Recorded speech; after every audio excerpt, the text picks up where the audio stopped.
미국이 쿼드를 중심으로 대중국 견제 전선을 확대해 나갈 뜻을 거듭 확인했습니다. 중국은 단순히 관여가 아닌 경쟁의 대상이 됐다고 평가했는데요. 협력 대상으로 한국을 직접 언급하기도 했습니다. 워싱턴 연결해서 자세한 소식 들어보겠습니다. 이경희 특파원. 네, 미국 행정부 내에서 아시아 차르로 불리는 커트 캠벨 백악관 국가안보회의 인도태평양 조정관은 스탠퍼드 대가 주최한 온라인 행사에서 직설적인 표현으로 중국과 쿼드에 대한 미국의 시각을 드러냈는데요. 대중관계에 대해 넓은 의미에서 단순히 관여로 묘사되는 시대는 끝났다면서 지배적인 패러다임은 중국과의 경쟁이 될 것이고 우려해야 할 때가 올 수도 있다고 말했습니다. 그러면서 미국은 쿼드에 대해 야심이 있다고 말해서 쿼드를 핵심적 대중 견제 수단으로 키워갈 의지를 분명히 했습니다. 올가을 쿼드 회원국 미국, 일본, 인도, 호주 정상 간 대면 회담도 추진하고 있다면서 지난 3월 화상으로 열린 1차 회담이 코로나19 공동 대응에 초점을 맞췄다면 2차 회담은 인프라에 비중을 두겠다고 밝혔는데요. 이는 중국이 자국 경제 영토 확장을 위해 추진하는 1대1로 구상에 맞서 쿼드 참여국을 중심으로 한 인프라 건설 전략으로 맞불을 놓겠다는 것이란 해석을 낳고 있습니다. 특히 캠벨 조정관은 향후 협력 대상으로 한국을 직접 언급해 눈길을 끌었는데요. 중국의 권위주의에 대항한 미국식 민주주의 운영 시스템의 전 세계 확산 필요성을 강조하면서 쿼드 비회원국인 한국과 유럽 국가까지 언급했습니다.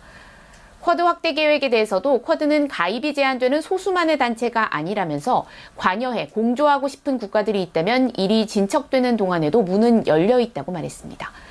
백신 생산 협력과 대북 공조를 확인한 한미 정상회담 이후 동참 압박이 커질 것이란 관측이 나오는 가운데 장기적으로 미국이 한국의 역할을 주문하는 목소리를 점점 키울 수 있음을 시사한 대목으로 여겨집니다.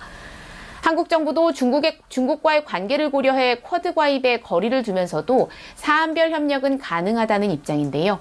지난주 한미정상회담 공동성명에는 쿼드에 대해 지역 다자주의의 중요성을 인식한다는 내용이 담겼습니다. 네, 이런 가운데 중국 왕이 외교부장이 새로 부임한 주중 북한 대사를 만나 혈맹 관계를 강조했죠. 한미 정상회담 직후에 만남이 성사됐다는 점에서 일종의 견제 조치가 아니냐는 해석이 나온다고요. 네, 왕이 중국 외교부장이 어제 베이징 자오이다위 국빈관에서 리룡남 주중 북한 대사를 만났는데요. 리 대사가 지난 2월 주중 북한 대사로 임명된 이후 첫 만남으로 두 사람은 마스크를 쓰지 않은 채로 팔짱을 끼고 기념사진을 찍기도 했습니다. 왕 부장은 양국이 혈맹임을 강조하면서 국제 지역 정세의 심오한 변화 속에서 북한과의 관계를 발전시켜 지역 평화와 안정에 적극적인 공헌을 하겠다고 말했는데요. 공교롭게도 한미 정상이 양국 공조를 다진 직후 두 사람의 만남이 이루어졌다는 점에서 중국이 북한 카드를 꺼내들며 견제에 나선 것 아니냐는 해석이 나옵니다.